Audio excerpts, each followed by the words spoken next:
Community. I am here today, very excited, with Laurence Young, who we were just talking about. You've been here at Rasa for about 8 months, and I think this is like the second time we've actually been able to just like chat. So I'm Right. very Yeah. excited. Yeah. Me too. Me too. Uh, Personally, do you want to talk a little bit about what it is that you do at Rasa and how? Oh, one sec. We were just talking about you've been here at Rasa for about 8 months, and I think this is like the second time there is we've actually been able to just like an echo, and I found it. Okay, Got it. Got it. problem averted. Do you want to talk a little bit about what it is that you do? Sorry about the audio quality, y'all. Yeah, I could definitely do that. So, hi everyone. My name is Lawrence. I am a solutions engineer here at Rasa, and so we've had solutions engineers on this show in the past, and I am kind of the same skill set, but I do something a little bit different. So, I work on the sales side. So, I'm really what you might refer to as a sales engineer. And so what that means is I'm not building every day, like, going from end to end in a project, but I'm really more helping our enterprise customers, so our very large customers, understand how Rasa fits within the organization. Which, when you think about it, for a lot of you, it might be a little weird, right? Because we're open source, and you think, yeah, I can just get started with this and get going. But when you think about going into a business, like there are a lot more that they need to think about in terms Mhm. of like security and scaling and things like that. And so that's really where I come into play. And then I also, help them, kind of envision what they can do with integrations, with migrating from other platforms, for example. So it's quite different from the day-to-day perspective, but a lot of the same. You'll see that a lot of the same skills are necessary for this line of work as well. Definitely. Hi, Chris. Welcome to the stream.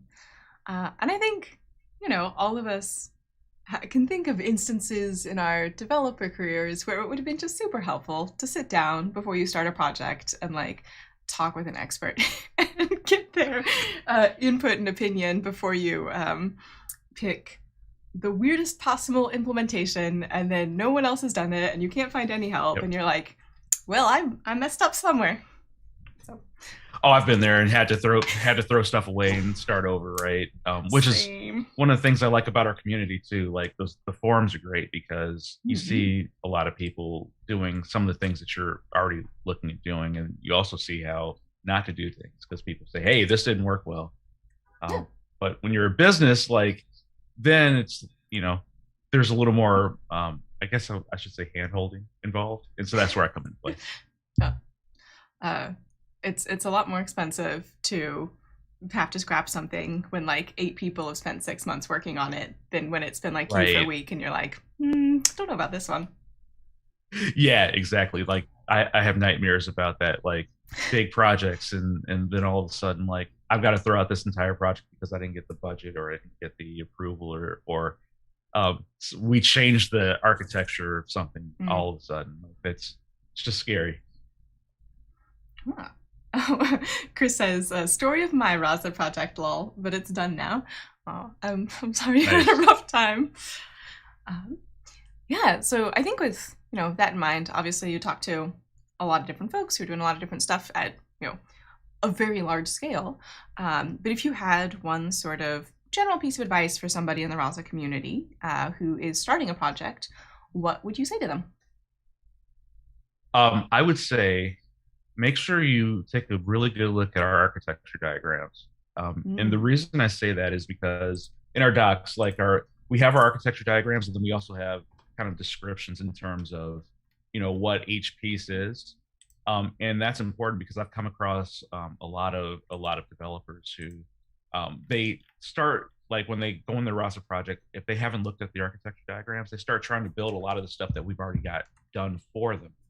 And so instead of spending hours building something, maybe you can spend minutes just figuring out how to tap into what's already available. So I would say definitely start with the architecture diagrams. Definitely, I get a lot of questions about the tracker store in particular. Yep. Well, the questions Hmm. boil down to I want a history of the conversation and like all the decisions my model made and everything my model said to the user and everything my user said to my chatbot in one place. How can I build it? And I'm very happy to be able to say it's already there. It's in your tracker store, and you can just interact with that. You don't have to build it from scratch. Like if you really want Yeah, to, that's it. nothing's stopping you. But I mean, there are adventurous people out there, right? And I mean, the adventure is all yours if you wish to do it. But I'm at the point in my career, I'm just like, I'd rather just tap into what's already there. absolutely, that's the efficient way. Yep. uh, Yep. yeah. Uh, Prabhat, I'm sorry if I'm saying that wrong, says how to get started contributing to Rasa. If you want to start answering that, I can pull up the contributor page, which I think will be helpful. Yeah. So if you want to start contributing to Rasa, so as you probably know already, we have GitHub repositories where we have like Rasa Open Source, for example, and Rasa SDK that you can contribute to. And what Rachel pulled up is perfect because this takes you right there to show you kind of how you can contribute to Rasa, what the ground rules are, and those sorts of things. And so this will even include, I think, your first time contributing, just signing something real quick that says, "Hey, this is my code. I mean well with it," things like that. Yeah. And if you are not in a place right now where, I mean, sometimes depending on your job, you may not be able to contribute to open source projects, or you just don't want to write code. We also have a lot of sort of open things that we're looking for that we would consider contributions around developer education, starting local community chapters. I'm in Seattle, and I think Will Kearns just started a Rasa Community chapter in Seattle. If you're watching, Will, hi. I look forward to going to meetups in the future when they happen again. Yeah, so lots and lots of options. And the URL for this is, oh, I can move that. It doesn't have to be behind Laurence. Rasa.com/community/contribute, and it goes over our contributor program. And spoiler alert, if you are a contributor, you might receive some sort of thank you gift. You know So what? hopefully that helps. I brought up like Rasa X, Rasa and Rasa SDK, right? Mm-hmm. But there are other ways that people can contribute as well to some of our projects. So I'm thinking in terms of like the starter packs. So we have starter packs that are based on different specific use cases. So like we have one for financial services, we have one for like a Medicare locator, we have one for help desk, one for retail.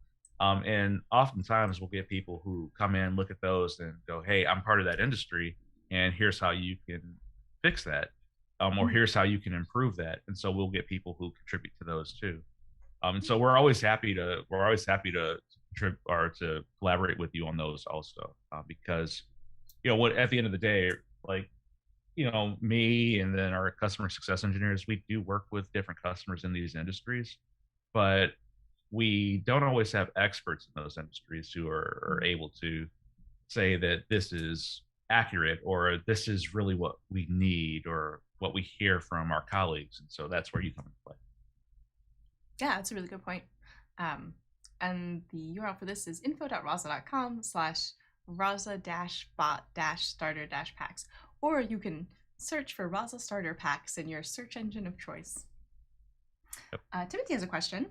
Hi, Laurence. I need to integrate Rasa with live agent software. There's not a lot of documentation except client switching channels, but I need to support SMS conversations. Thoughts? Yeah. So if you need to support SMS conversations, I think for me, the first thing to understand is you already own a platform that will allow you to use SMS with within your organization. If you don't, one that we have a connector for that is in our documentation is Twilio. And so you could use something like that. And so that way, Twilio, and then even you can extend that into using WhatsApp as well, if that's something you were interested in, gives you that ability to start working with SMS for your chats. Now, when we think about the chats and going to like live agent software, so then it just really depends on your use case and what happens, right? Like, why are we sending people to a live agent?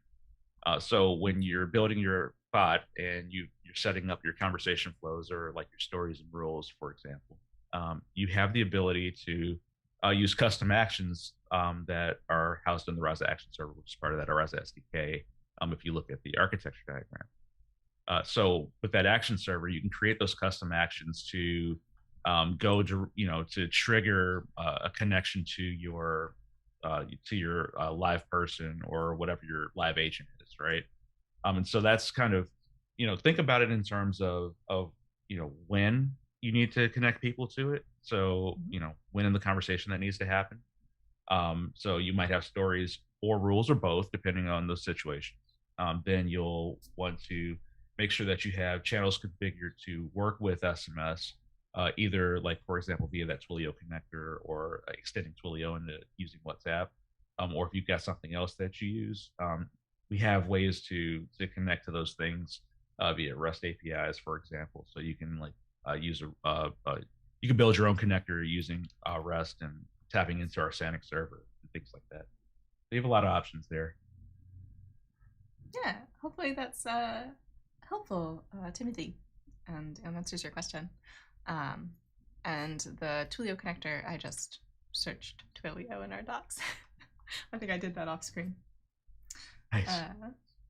Chris says, I'm glad I read the whole documentation. The whole thing. 10 out of 10. Wow. I think there's parts of the docs that I haven't read. Yeah, bravo. Ali says hi. Hi, Ali. And while we're waiting for the next question to come in, I'm going to ask you, Laurence, a question that I ask a lot of people that I find very interesting. What is the best chatbot you've ever used? What is your number one favorite? So it's interesting. And this is something that I brought up when I was interviewing to work at Rasa, because I'm a Lemonade subscriber. So I actually like using Maya because insurance is an industry that, and I'm not knocking the insurance industry. My wife's in the insurance industry, but it's an industry that's when it comes to tech and customer service, let's say it's very legacy, right? Like, for example, like with my car insurance, like I actually have to call my insurance agent to do anything on my insurance through another insurance agency, right? And so Maya is really nice because Maya kind of allows you to go right in and start typing the things that you want to. And ours is based off of homeowners insurance, and it's just super, super convenient to just be able to type in what I need to do, and then have it come in and work on it. So it was kind of a funny thing when I started to interview to work at Rasa, and I was doing research, and I was like, oh, this is what I use already. So it was really cool. Oh, that's really nice. And for the longest time, I thought Maya was a real person too. So I'm not embarrassed to say that. That's actually a testament to kind of the way that the team at Lemonade architected their bot. Like I always thought Maya was a real person, and then I found out Maya wasn't. And I was like, oh, sweet. I mean, that's, you've been Turing tested fast. Yeah. Oh. I was recently talking to somebody about, we don't have to look at the video necessarily, it's a little frenetic. I was recently talking to a developer, and yesterday, and they were asking, what does AI bring to chatbots? Basically, was the gist of their question, like, what do you get from adding machine learning? And usually most Rasa chatbots have a combination of machine learning and some sort of rule, even if you're just using regular expressions for entity extraction, for example.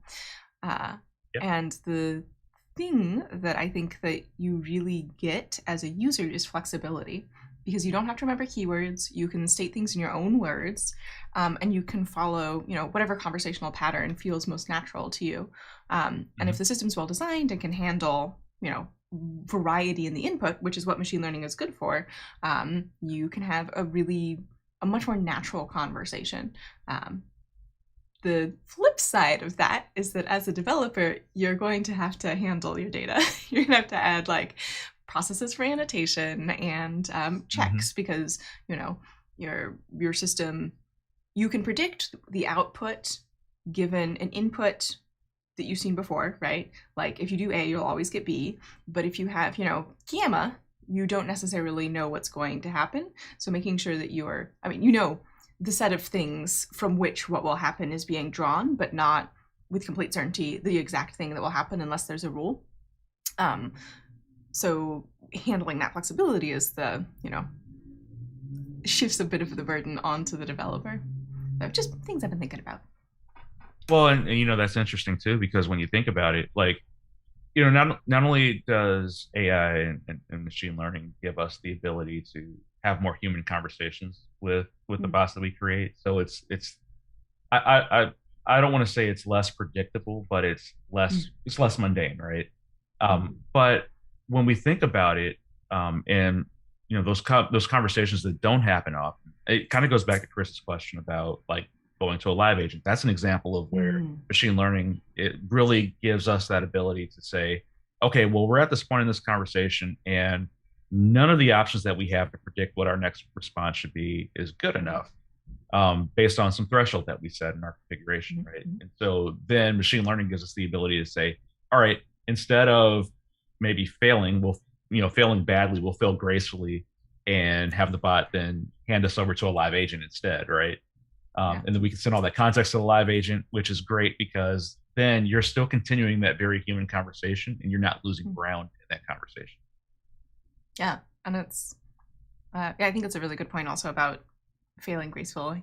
I don't know why it is, but like when people say handoff, I imagine like, I don't know if you watch like Bridgerton or any like Regency dramas, but like, when two people are dancing and like someone's like, can I cut in? And they like switch, but the dance continues. That's like in my head how I imagine a human agent handoff. And like the person who's talking to the assistant is just like twirling and looking beautiful and they don't have to change anything. I mean, so +1 on Bridgerton. That's a great reference. I actually watched it. It was ridiculous, but fun, right? But yeah, I think that's a good way of looking at it, right? Because it is kind of designed to give you that seamless experience from bot to person. So yeah, I think that's a great way of looking at it. I mean, ideally, it's not always going to be perfect. Like that's engineering, but that's the goal. Yeah, it's definitely the ideal, right? Yeah. Chris says, "Wow." I think I was in reference to Maya. Hi, Amina. Welcome back to the stream. Good to see you. Joshua asks, what are some sources for learning models like Spacey that can be used with Rasa? I am not sure if you mean that you want to learn about models or for models that have already been learned. Sorry. That's my southern. Models that have been taught previously, like pre-trained models. That's a good question. I'm gonna say that you're probably asking about components, and if you are not, you can clarify. Let me pull up the screen.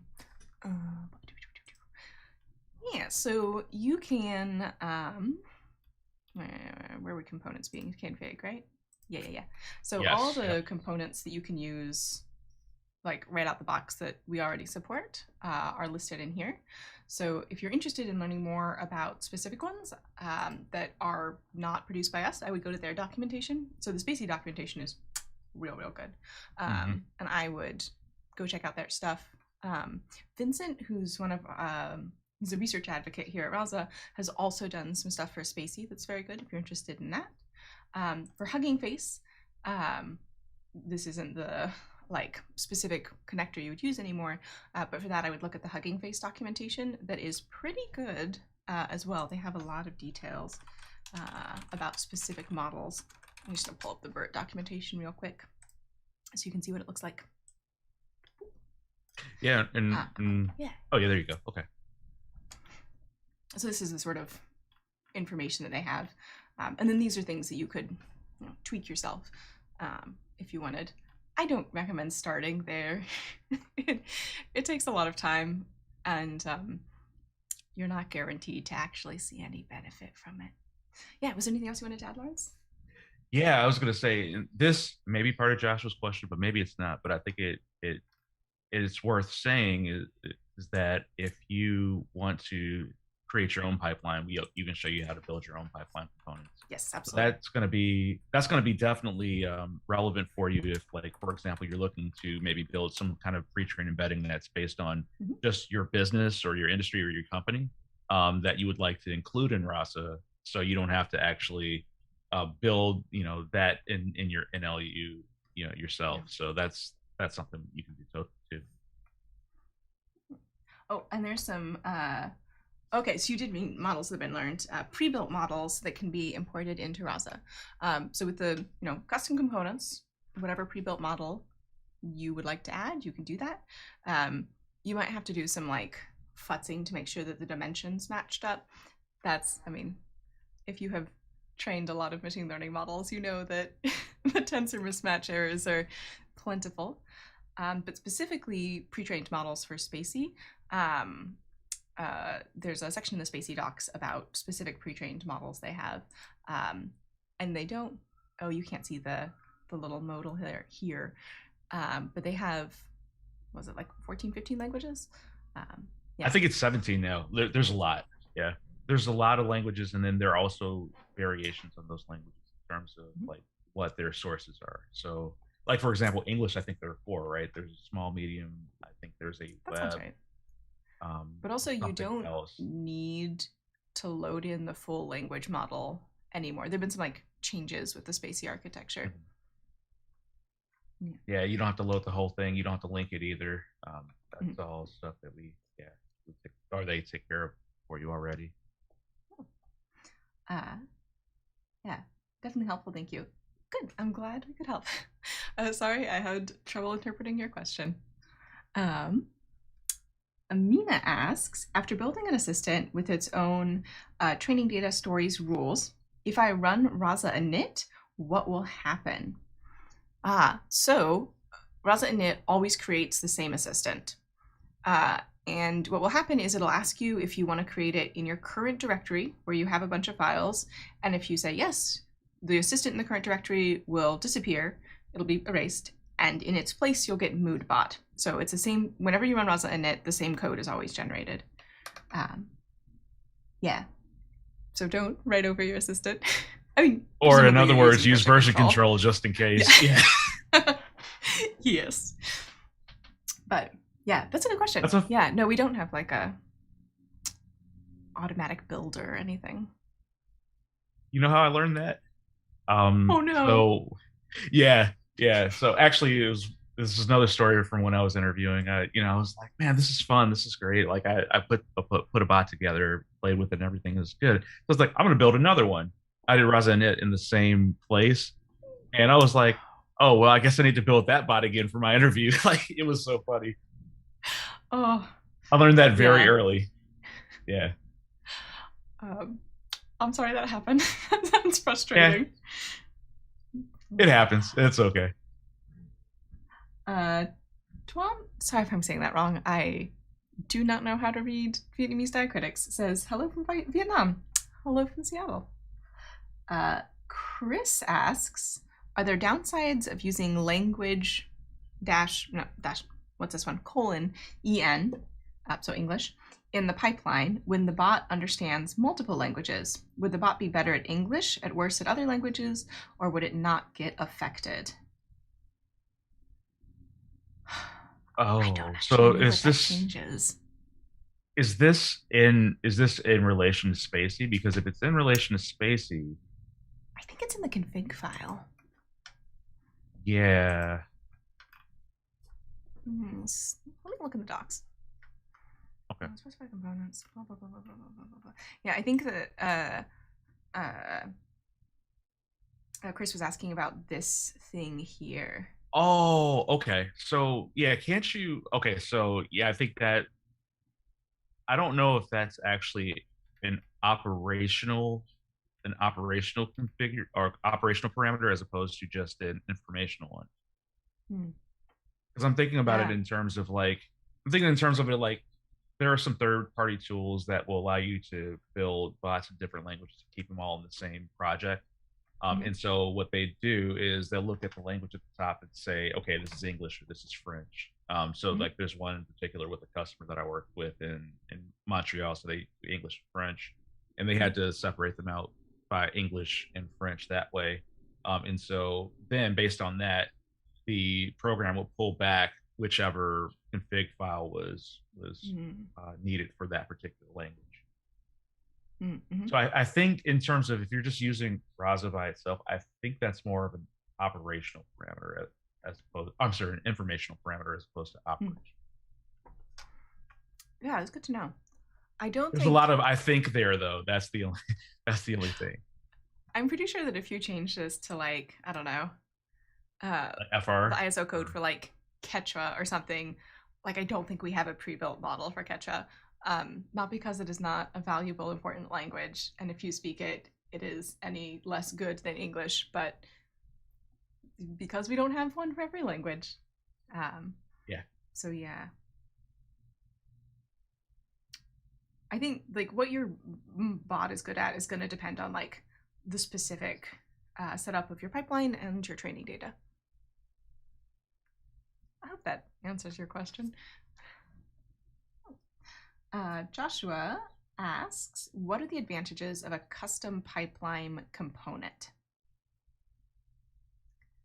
Yeah, that's a great question. I'd put it like this. A custom pipeline component might be advantageous for you. Like it kind of like when I was talking about that use case earlier where you have like terminology that is specific to your organization or to your industry.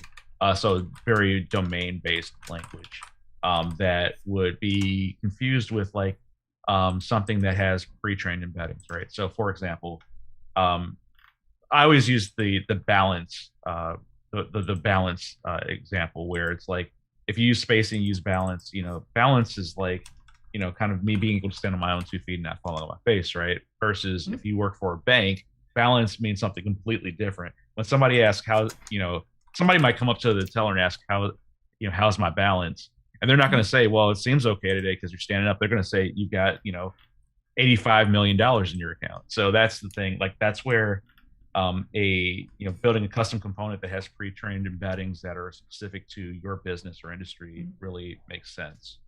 And that way, like, because you can always use supervised embeddings as well with Rasa and build all that example out via your NLU.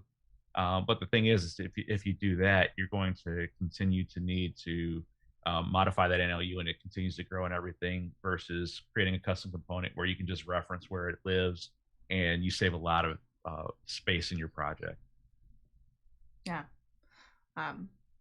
So I think Laurence spoke really well. It's like the downside is you have to maintain it now. The upside is it might let you do things you can't do otherwise. So like I don't think we have like semantic parsing components.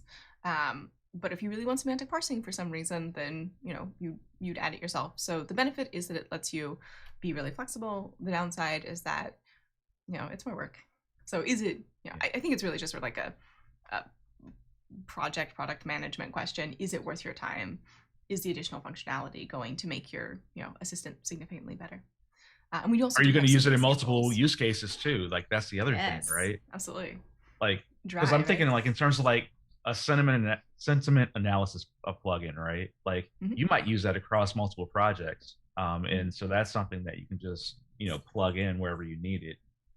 Or that domain-driven NLU, you don't have to copy that NLU from project to project. Just use that pipeline component. You're good, right? So, yeah, it's reusable, modular. Yes, absolutely. Yeah, I hope that answers your question, Joshua. Yeah. Plus,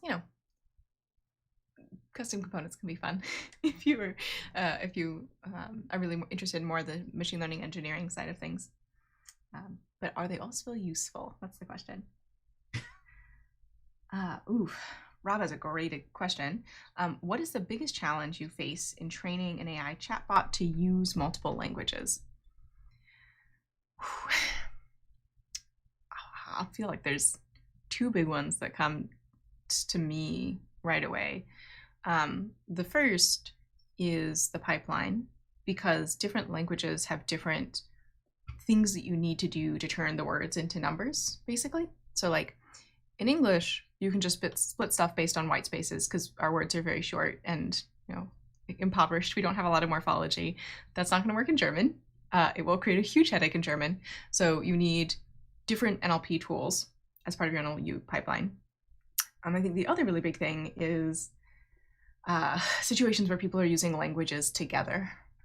So you'll hear this called code switching a lot. And it could be varieties of the same language, or it could be different languages. So like a good example would be Hinglish. So people who use both Hindi and English together in the same statement. And they may even use different writing systems. And being able to handle that with a single system is very challenging. Yeah, that's a great example. Like, I also think of it in terms of just good old fashioned intent confusion, right? So I think about, like, let's say that I'm a fast food restaurant and I'm building a chatbot for all my franchises, and somebody wants to know, like, let's say we're in Quebec and somebody wants to know if I heard their order.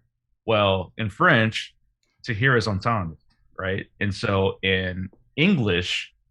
um, in English, maybe I want to know, hey, can I have five chicken tenders?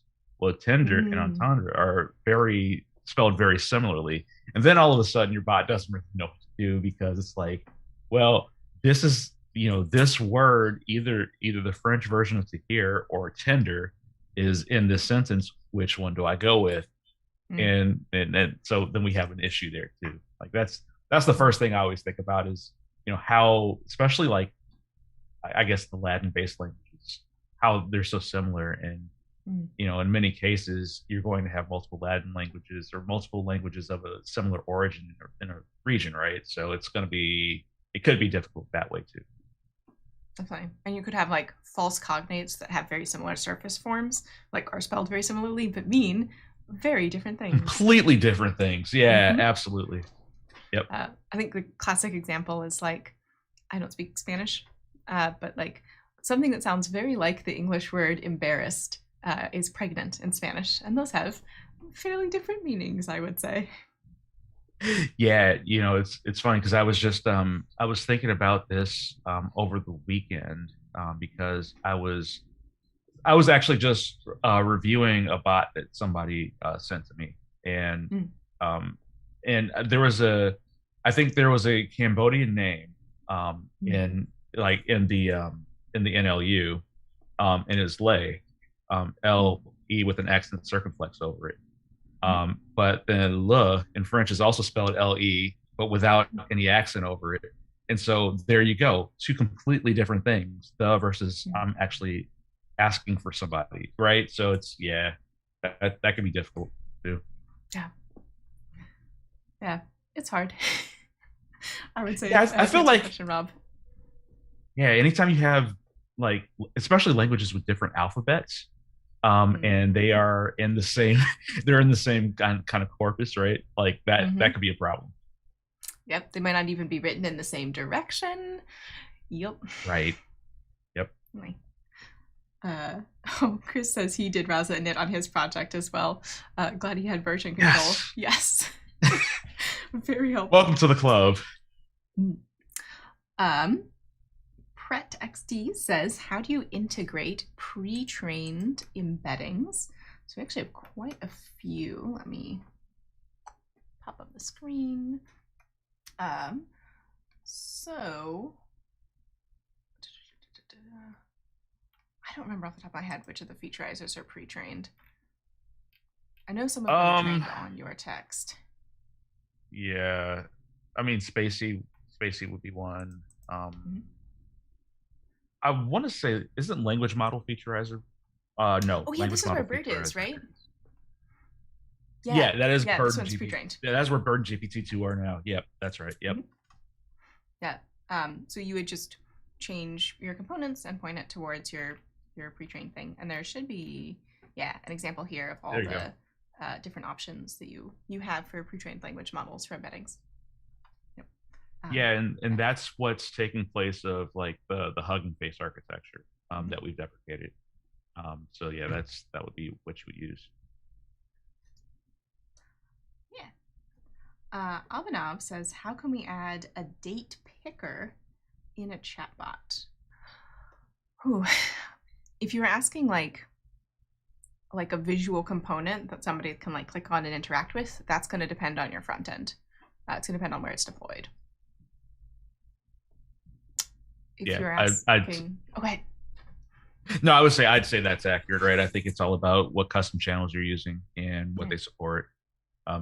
Like I've seen before where like on front ends in websites, for example, anytime a date was seen in a text or a date was seen on a page, or even a text box is there and we're asking for date and it has the date data type on it, that it's just turned into a date picker by JavaScript, for example. So that's maybe one way you can think about it in terms of your front end. And the other thing I would do, I'm looking for it in the docs, I'm not finding it, but if you're just trying to extract dates from the text, I would use duckling for that. It'll be the most accurate and fastest and easiest for you, which is also important. Yep. Good question. It works so well that we bundle it in our Rasa X installation. Definitely. Give you an image for it. And it's my favorite type of regular expression, which is to say one written by somebody else who already tested it. See, I like regular expressions. Like I'm all about regular I love expressions, them. but I like them best when other people do them. That's hilarious. Amina says, you listened to the podcast. We did an episode about abusive language and toxic language. I listened to the podcast when you talked about toxic detection, so I know it's not the best, but I created an intent and a rule to handle that, which is good and works for now.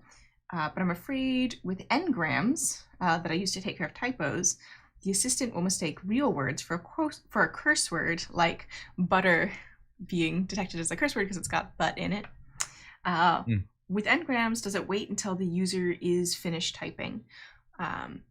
So Rasa in general will not respond until the user sends the message. I think there might be a way to do it online, but that seems hard. Do you have a way, Laurence? Not that I'm aware of. I think that's probably that probably will be it. Because I also think about it in terms of like if you used a custom channel that maybe you configured to constantly call back, right? Well, the thing is like if we go through the API, then we're going to send the entire token, or the entire word, not just the the X amount of characters in the middle of the word. Yeah, so I think that should be taken care of by the architecture, I guess. I don't know. Good question. Shouldn't be a problem with a Rasa assistant. Yeah, as long as it's configured, as long as you have your pipeline component configured properly, it should be no sweat. Josh has another question. Joshua, sorry. Any experience with ChatWoot integrations? No? I don't either. I'll make a very blanket statement though about integrations. It's really simply that browser is extensible enough to integrate with just about anything, as long as like if it's a front end, you can communicate with it via API, webhook, or WebSocket, and then on the back end, like you need to, here it goes. Oh yeah, so this is probably something that we can integrate with probably from the front end is what I'm thinking. Unless you need to do something in it on the back end, then API via custom action probably. The good old it depends, I think is yes. what, kind of how that comes down to it. Although it says that they are open source as well. So through most open source, you may have to do some futzing. You may have to build some custom stuff, but should work. Yeah. And Chris says, can a custom pipeline component be used to detect the input language, save it for future use in custom actions, and then translate it to English to get processed by the rest of the pipeline? Ooh, yes, but I will warn you right now that specifically for chat messages, for short user-generated text, language identification is extremely difficult and very wrong. I shouldn't say very wrong. It is wrong very often. And it sounds like the systems are getting better, but I have seen error rates of northwards of 80%. Last time I tried something with like short user generated text, like chat messages. It's much better with like paragraphs. So in that instance, my recommendation would be to have the user pick the language that they would prefer as the first interaction and then send them to the appropriate assistant. And also that's like, I think people are used to doing that, like press 1 for English, press 2 for French at the beginning of an interaction. I think that's something that like there's good user expectations around. So that's what I do. Yeah. You might have better luck than I have, but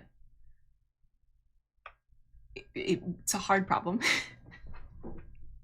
I mean, I kind of look at it like, have you ever used like a translation API and like there's like an auto detect at the front of it and you put a word in and because you got it off of a web page, you want to know what it means, and then it picks the completely wrong language. Like, I kind of think of that as kind of the danger of kind of auto detecting that language before you send it into the,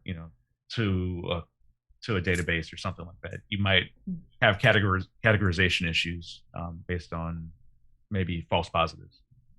Yeah. And also just as a, thing to keep in mind about machine translation, perhaps you've seen the genre of videos where people translate things back and forth a couple times and that it is no longer understandable. If you are translating text from users and then translating it back to give to users, you run the risk of having pretty funky things that your assistant says. If you are translating user input and then using that to select a particular output that's pre-written in the language, that's a much lower risk. But just have your salt shaker ready for your results so that you can put lots of salt on them. I don't know. It made sense to me. Yeah, I don't know if you've had any experience with translation as part of the NLU pipeline. Not really. Yeah, it's just one of those things. Like in terms of the pipeline, we haven't had many our prospective customers like really want to do that in that way, right?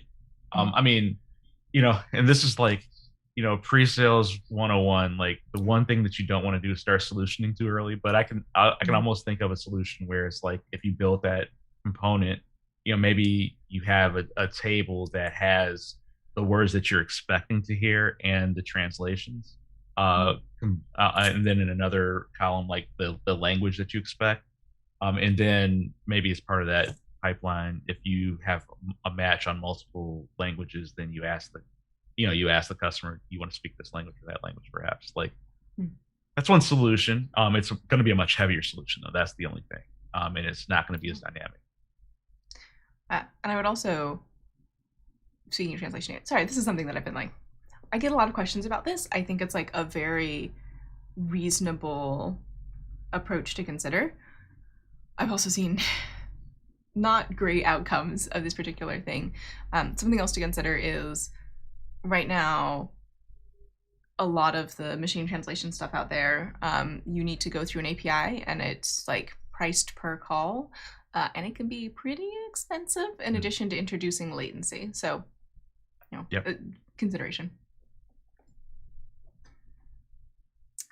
Yeah. Amina says, Entendre and Tender, pretty similar. They are. And to deploy my assistant using Docker, do I need to switch to Rasa X? Not necessarily. I guess my follow-up question would be, are you looking at just kind of taking like an existing assistant that you build in open source and kind of implementing it somewhere else in like another system? Because you could do that, right? You could tap into it either via the API or via calls into Docker. Now, Rasa X does have Docker, and the whole reason Rasa X has a Docker installation is because we have all these other services around it that that are modular, that you can even change out some of the services like the tractor store and the event queue and the database that's associated with Rasa X. Even the front end Nginx could use IIS instead, right?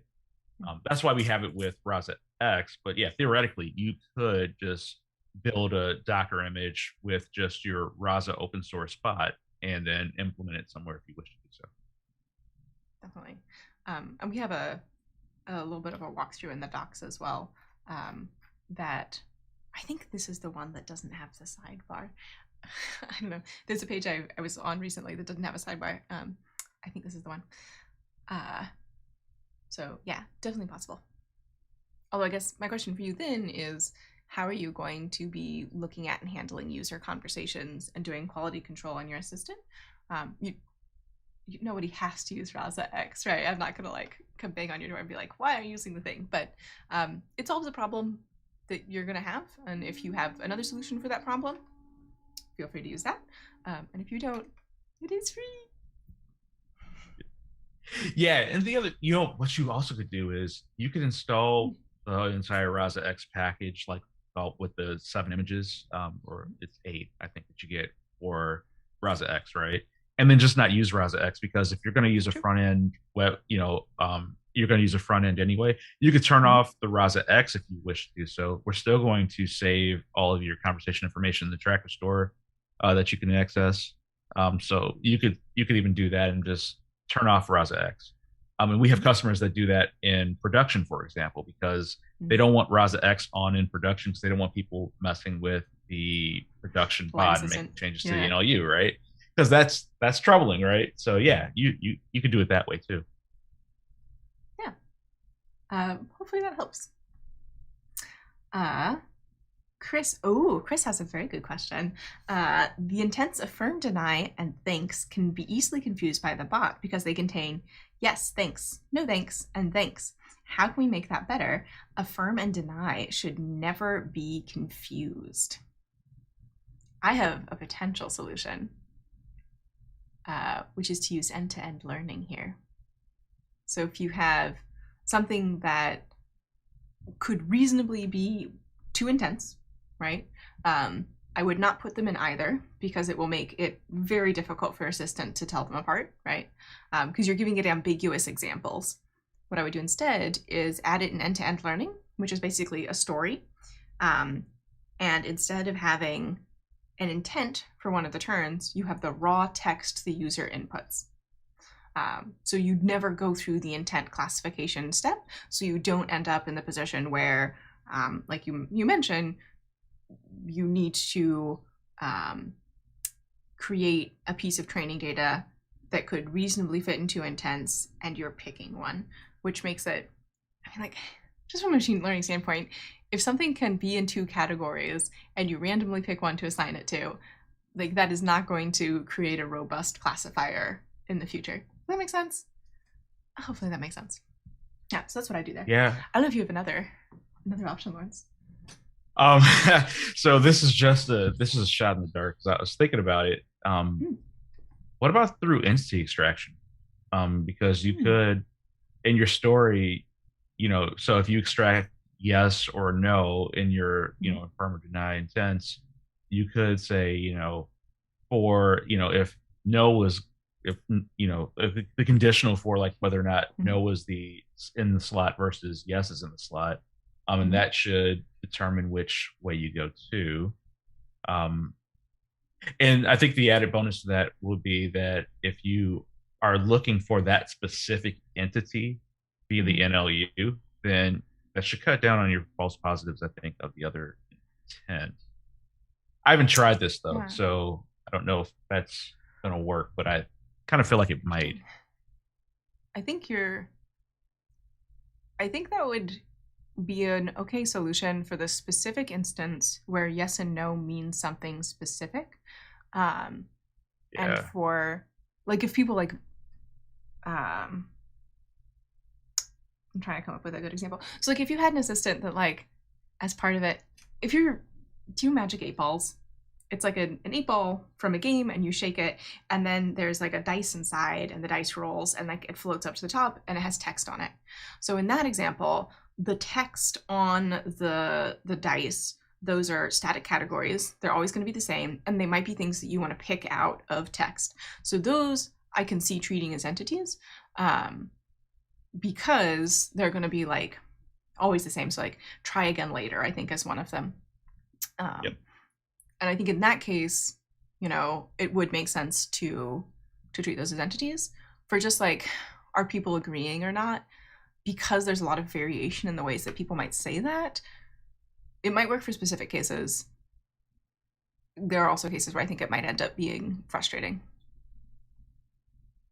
Yeah, I think it might pay to, and within the conversation flow, to say, please say yes or no or something like that, like you see on a lot of command line apps, right? Like maybe that's part of what you would build in that particular use case. Definitely. And in that case, you're treating it almost more like a keyword system, which particularly if you're working in a situation where people have like very low data, or where that entering text is going to be hard. You might also have those as buttons, just to make it easy for people to do. Yeah, that could definitely be an option. Hopefully that helps. Chris says, I use the language model Featurizer, and my model accuracy got so much better. Oh, good. Glad to hear that. And Chris says, I'm letting the user pick the language. This is about the language ID. I just wanted to know that language detection in Rasa is theoretical possible. I know it's not very accurate, lol. Thanks. Yeah, theoretically possible. Yeah. And I haven't used end-to-end learning yet. Next time I will. Yeah, give it a shot. It is, you do have to like change your pipeline a little bit to account for it, but particularly it sounds like you have instances where I think it'll really help out. Ooh, I think this is a question that you can answer probably, Laurence. Can we create a bot that can play games? Like, could we make the assistant Google something and come back with an answer? Absolutely not. No, yeah, you could. Yeah, so when you think about it, that is something that, in a way, it's almost a variation of like our FAQ functionality, where you basically take some information out of the conversation, out of what the user is uttering, and then you look it up and provide some answer. Right? You could certainly do that with Google. Whether you for example, go in and just provide a link, or you go in and you have some code written in a custom action that would scrape it using the beautiful soup library in Python. That's an example there. I've seen people do that before too. But yeah, you certainly could. Yeah, you certainly could do that, because when you think about it, especially when it comes to playing a game, it could be actually playing a game, right? You could just use custom actions, use the API of whatever that game is, if it supports it, and do it that way. Yeah, it's totally doable. That sounds fun, actually. So Vincent has a series. Let's see if I can find the first one, where he built. Pull this up. He built a basically a game. It's not exactly what you're talking about, Amino, which sounds more like sort of like a trivia game, which does sound fun. But it's a text-based adventure game. So if you ever played like Zork or Escape from Monkey Island, these are very early instances of chatbots, and I think some of them are older than me, where you describe what your character does, and then various events occur, and you can move around the environment, but you do it all through text. So this is an example of a game that is built with Rasa. So if you're interested in looking at a particular example, that doesn't work well in dark mode. There's a you can't see it at all. Gotta jump. There's like a gotta person step it through the window. Oh. So yeah, no, I. Oh yeah, breaking out. Yeah, okay. So someone's breaking out of jail or something. That's pretty cool. Yeah, I think. I'll admit I haven't played it, but I think it's like you're locked in a room and you have to figure out how to get out of the room by solving puzzles. Oh, an escape room. Yeah, I'm reading the topic now. That's pretty cool. My wife would love that. She loves escape rooms. Like, yeah, she should try it. It's almost pathological. So I should definitely set it up for her. I mean, any room's an escape room if you lose your keys. You learn a lot about people too. If you're stuck in Mm. like an escape room with your friends, you learn a lot, and sometimes it's not good. Oh, uh, yeah, I don't know. Have you used any good game-based conversation things that you liked? Um, I don't think I have. So I'm not big into the text gaming, believe it or not. Mm. So That's I fair. haven't really tried any. Like I know, like Ella, who I think she was on the last episode, right? Yeah. Like Ella and I Mm-hmm. talked about. She's big into Dungeons and Dragons. I Mm-hmm. think no, yeah, Dungeons and Dragons. So she was telling me like she does all this text based stuff. I'm like, that's actually pretty cool. Like, so like I know other people are super into it. I just haven't really gotten a chance to do much of it. That Oh, look at is, this. That's awesome. yeah, it reminded me of something. So I honestly, I think for like large language models, games are some of the best applications of them. So AI Junction is similar to Dungeons and Dragons, which is like it's like playing make believe, but with more math, is how I would describe it. Uh, so you sort of describe what your character does, and it interacts with the environment, or the community. There could be people, and it's generated. And there is, I played around with it a bit, and like it doesn't remember things, right? Like if I'm like, Mm. I pick up an axe and I'm carrying the axe, and I'm gonna go chop the wood, and like I get there and I'm like, I take my axe. It might be like, it probably won't be like, you What's an don't have an X? axe. Yeah, yeah, that sort of Oh, thing. okay, Um, okay. but yeah, I really like games, and I think it's a good use of particularly generative neural language generation, um, Hmm. which I probably would not use in a work project just because of the potential Yep, for problems. yep. Well, yeah, Chris says nice. I'll try out the bot. Yeah, I hope you like it. And there's a whole series of YouTube videos that Vincent did as well, of sort of building the assistant if you're interested in the details and how he did it, um, and interacting with the backend. So the breakout bot assistant does have memory, right? So like if you change something, you pick something up, or you move something, it stays that way, and that's being controlled by a backend, in a way that sort of like the neural language generation system isn't doing. Yeah. Anyway, I think it's just a cool application. Yeah, and I think we have just a couple minutes. So, is there anything you would like to share with the Rasa community, or something you want folks to keep in mind, or just like a piece of advice, or I don't know, anything you wanna say?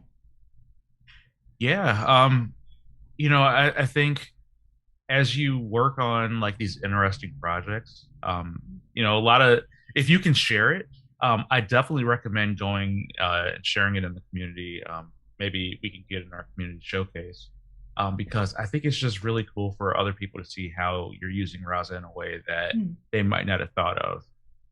I know I learn a lot from our customers just seeing the things that they think about in our users and how they put things together and like they connected systems, and it's just really cool. It's really cool to see. And you all can help other people like learn new innovative ways of using Rasa or just technology in general, because to me, like, I think we're all about like kind of democratizing technology and making it Mm. accessible for everyone. And the more we share as a community, I think just the better it is.